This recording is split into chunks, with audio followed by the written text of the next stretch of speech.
प्रतिदिन आमे दुख भोग पालन करने कथा प्रभु को वाक्य कौन आम को कहे यही कथा मो अल्प समय आपण मान निकट में रखापी चाहे मो सहित आपण मैंने आसबे प्रथम कोरिन्थियो 11 अध्याय को आसबे प्रथम कोरिन्थियो 11 अध्याय मु आपण मान निमंते 23 पदरु 25 पद पर्यंत पाठ करने चाहे एठारे प्रकार लिखा जाए कारण मु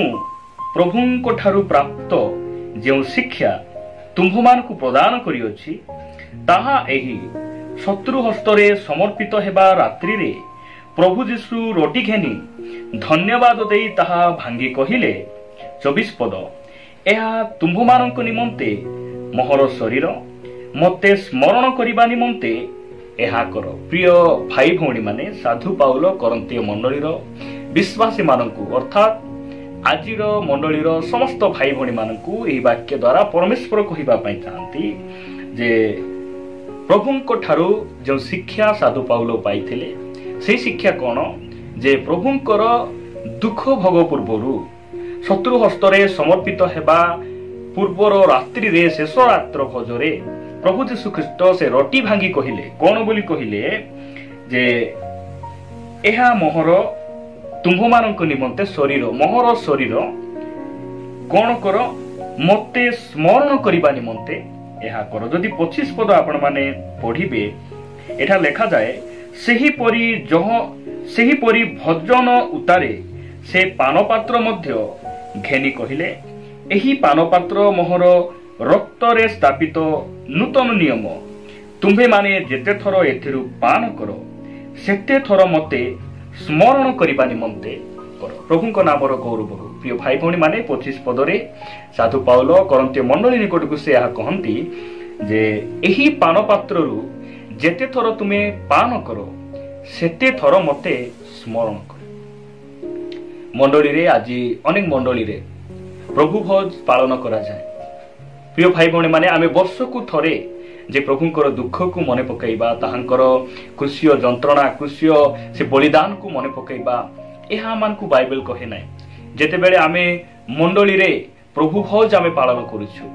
प्रभुंको मेजर अंशी होछु जो नियम से रक्त रे स्थापन कले रक्त द्वारा निज रक्त देई से मंडली सहित जो नियम कले आ सेही नियम रे से कहिले जे एहा होची नूतन नियम मोर रक्त रे स्थापित नूतन नियम आउ एही पात्ररु जेते बेले पान करिवो जेते थर पान करिवो सेते थर मते स्मरण करिवो आज मंडली रे सप्ताह को थरे मध्य प्रभु भोज पालन करा जाए मास को थरे प्रथम रविवार रे मध्य अनेक मंडली पालन करा जाए आम मंडली रे मध्य मास को थरे प्रथम रविवार रे आमे प्रभु भोज पालन करू आ सेही समय रे आमे प्रभुंकर सेही दुख कृष्य जंत्रणा आम्भ निमंते से जे क्षत विक्षत हेले आम्भ निमंते से क्रूसरे चढ़ा गले एही दुख को ताहांकर सेही क्रूसरे करिथिबा प्रेम को आमे स्मरण करिबार आवश्यक रहिछि बोली बाइबल आमान को परामर्श दिए प्रिय भाई भौणी माने परमेश्वर आमान को प्रेम करुथिबारु एही सबु कथा से आमान को कहिबा पई चाहंती आमे जे वर्ष को थरे ताहांकर दुख भोग को मने पकेइबा ताहा गोटे परंपरा अटे किंतु वाक्य कहे जे प्रतिदिन प्रभु भोज सहित आमे ताहांकर कृष्य दुख जंत्रणा से दुख को आमे स्मरण रे रखिबा आद्य मंडली रे प्रेरित पुस्तक 2 अध्याय जदि आपण पढिबे 45 पद परे परे लेखा जाए जे आद्य मंडली रे लोक माने से माने प्रतिदिन घरे घरे रोटी भांगी से माने सहभागितारे रही प्रभुंकर सेही क्रूसर से प्रेम सेही महाबलिदान ताहांकर दुख जातना को से माने स्मरण करुथिले आ प्रतिदिन से लोक मानकर प्रिय पात्र होउथिले प्रिय भाई भौणी माने एही कथा को आमे मने रखिबा जे आमे एही दुख भोग को आमे गोटे ट्रेडिशनली भावरे नेबा नाय आमे गोटे परंपरा भावरे नेबा नाय आज अनेक भाई भौणी माने दुख भोग पालन करूछंती बहुत भलो विषय अटे आउ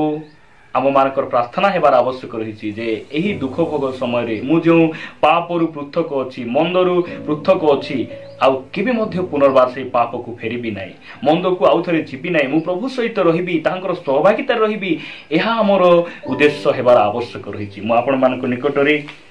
द्वितीय कोरिन्थियो 4 अध्याय को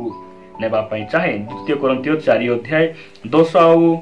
11 पद आमे पढ़िबा एठा लेखा जाए आम्भे माने सर्वदा जीशुंक मृत्यु भोग शरीर रे अनुभव करूछु। प्रिय भाई भौणी माने एहा जणे प्रभु यीशु ख्रीष्टंकर मनोनीत साधु पाउल से कहउछंती, अर्थात प्रत्येक विश्वासी माने एहा कहिबार अछि। कोन बोली कहिबार अछि आपण देखिबे 2 कोरिन्थियो 4 अध्याय 10 पद, आम्भे माने सर्वदा जीशुंक मृत्यु भोग शरीर रे अनुभव करूछु। प्रिय भाई भौणी माने जीशुंकर मृत्यु को आमे सर्वदा आमे ट्रेडिशनली भावरे नाही, आमर परंपरा भावरे नाही, वर्ष को थरे नाही, मास को थरे नाही, 2 वर्ष को थरे नाही, ए प्रकार बाइबल आमान को कहे नाही। बाइबल आमान को कोन परामर्श दिए आमे जेपरि सर्वदा ताहांकर मृत्यु को आम शरीर रे आमे अनुभव करू, आम शरीर रे आमे कोन करबू अनुभव करबू। ताब लेखा जाए जेपरि जीशुंक जीवन मध्य आम्भ मानक शरीर रे प्रकाशित हुए। प्रिय भाई भौणी माने परमेश्वर आमान को कहिबा पई चाहंती सर्वदा आमे ताहांकर दुख को भूलिबा उचित। एहा परमेश्वर इच्छा करंती आमे आमे किछि दिन आमे गोटे निष्पत्ति नेलु, टिके पाप छाडी किना रहिलु, आमे मद पीबाटे टिके आमे कमाई देइछु, छाडी देइछु, आ दुख भोग सरिला परे पुनर्बार आमे से रास्ता को पळेबा, आउ थरे से पुरातन अभ्यास को आमे पळे जिबा, परमेश्वर एहा से चाहंती नै। आउ एई प्रकार भाई भौणी मानक जीवन रे केबे ख्रीष्टंकर जीवन प्रकाशित हेबो नै, ख्रीष्टंक परि आमे केबे मध्य हेई परिबा नै। प्रिय भाई भौणी माने मु आपण मानक निकट रे आ गोटे वाक्य रखिबा पई चाहे। रोमियो पुस्तक 8 अध्याय 36 पद रे लिखा जाए, जेपरि लेखा अछि, तुम्भ निमंते आम्भे माने समस्त दिन निहत हेउछु, आम्भे माने बधयोग्य मेषपुरी गणित होइछु। प्रिय भाई भौणी माने आम्भ मानक परमेश्वर आम निमंते से केवल 40 दिन निहत हेले नै, बधयोग्य हेले नै, समस्त दिन से आम निमंते निहत हेले, प्रतिदिन से आम निमंते प्रहारित हेले, आमको से सबु पुरातन अभिशापरु दंडरु से आमको मुक्त कले। पापर जो परिणाम थिला, पापर वेतन जो मृत्यु थिला, से जगह से निजे मृत्यु भोग करे आमको से उद्धार करे। सेति पाए आमे प्रतिदिन